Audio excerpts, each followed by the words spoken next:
آپ سب کو دل کی گہرائیوں سے خوش آمدید۔ آج کی کہانی جذبوں کی ایک ایسی پیچیدہ بھول بھلیاں ہے جہاں رشتوں کی پاکیزگی اور خواہشوں کی آگ کے درمیان ایک نازک جنگ لڑی جا رہی ہے۔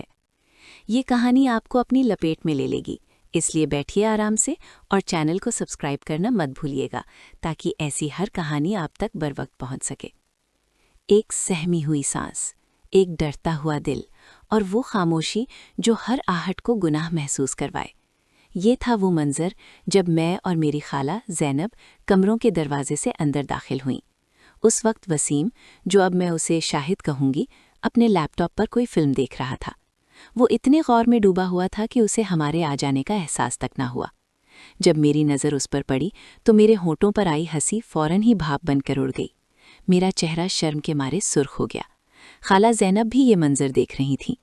ان کی آنکھیں غصے اور حیرت سے پھیل گئیں۔ شاہد، تم یہ کیا کر رہے ہو؟ خالہ کی آواز کانپ رہی تھی۔ شاہد کانپ اٹھا۔ اس نے جلدی سے لیپ ٹاپ بند کرنا چاہا، مگر انگلیاں اس کی اطاعت نہیں کر رہی تھیں۔ اس کے ہاتھ لرز رہے تھے۔ میری نظر اس اسکرین پر تھی جہاں ابھی تک وہ منظر جاری تھا۔ میں خود بھی حیران تھی۔ مجھے علم نہیں تھا کہ میرا کزن، جسے میں ایک شریف اور سادہ لڑکا سمجھتی تھی، ایسی فلمیں بھی دیکھتا ہے۔ خالہ نے ڈانٹنا شروع کر دیا۔ یہ تمہاری تربیت کا نتیجہ ہے، ہم نے تمہیں یہ سب سکھایا تھا۔ شاہد نے بے بسی سے ہاتھ پھیلائے۔ خالہ جان، میں کیا کروں؟ میں جوان ہوں، میرے پاس کوئی سہارا نہیں، میری شادی بھی نہیں ہوئی۔ ایسے میں اپنے آپ کو سنبھالنے کے لیے میں کیا کروں؟ اگر آپ لوگ میری شادی کرا دیتے تو شاید میں ایسا نہ کرتا۔ یہ سن کر خالہ کا غصہ کچھ کم ہوا۔ ان کی آنکھوں میں رحمت کے جذبے نے جنم لیا۔ بیٹا، ہم تمہیں کتنی بار سمجھا چکے ہیں، تمہارے ابو بیرون ملک ہیں، جلد آئیں گے اور تمہاری شادی کا بندوبست کر دیں گے، تم صبر نہیں کر سکتے؟ پھر اچانک خالہ کی نظر میری طرف اٹھی۔ ان کی آنکھوں میں ایک عجیب سی التجا تھی۔ نورا بیٹی، کیا تم شاہد کی کچھ مدد کر سکتی ہو؟ میں سمجھ نہیں پا رہی تھی۔ کیا مطلب خالہ جان؟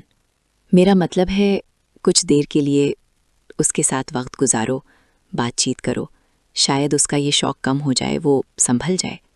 میں حیرت سے ان کی طرف دیکھتی رہ گئی۔ میرا دل زور زور سے دھڑکنے لگا۔ خالہ، یہ آپ کیا کہہ رہی ہیں؟ میری ابھی شادی نہیں ہوئی، میں ایسا نہیں کر سکتی۔ میری آواز میں گھبراہٹ تھی۔ شاہد کی طرف دیکھا تو اس کے چہرے پر ایک امید کی کرن کوند اٹھی تھی۔ وہ یہی تو چاہتا تھا۔ خالہ نے میرے ہاتھ اپنے ہاتھوں میں لے لیے۔ ان کی انگلیاں ٹھنڈی تھیں۔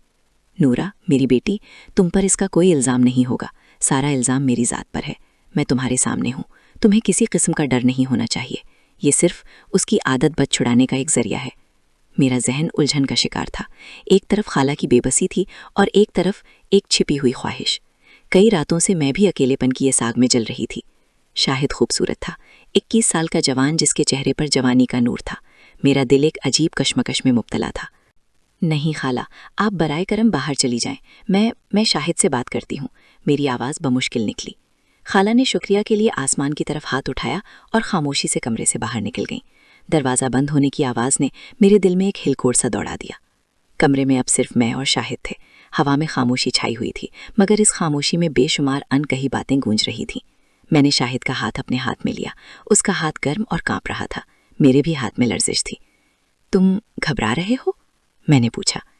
نہیں، یعنی ہاں، تھوڑا سا۔ اس نے آنکھیں جھکا لیں۔ تم نے پہلے کبھی کسی لڑکی کے ساتھ؟ میرا سوال ادھورا رہ گیا۔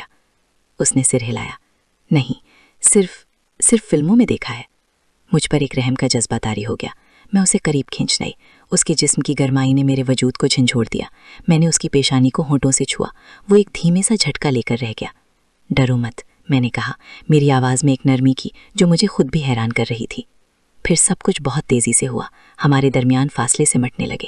اس کی سانسوں کی تیزی، میرے دل کی دھڑکن، سب مل کر ایک ایسا سمفنی بن گئے جو صرف ہم ہی سن رہے تھے۔ میں نے اس کے کپڑوں کی بٹنوں کو کھولنا شروع کیا۔ میرے ہاتھ کانپ رہے تھے۔ وہ بے چینی سے میری طرف دیکھ رہا تھا، جیسے کوئی بھولے بسرے راستے کا مسافر ہو۔ جب ہم بالکل قریب آئے تو ایک رکاوٹ نے ہمیں روک لیا۔ شاہد نے بے چینی سے سر ہلایا۔ نورا، مجھے نہیں لگتا میں۔ اس کی آنکھوں میں ناکامی کا ایک سایہ تیر کرا۔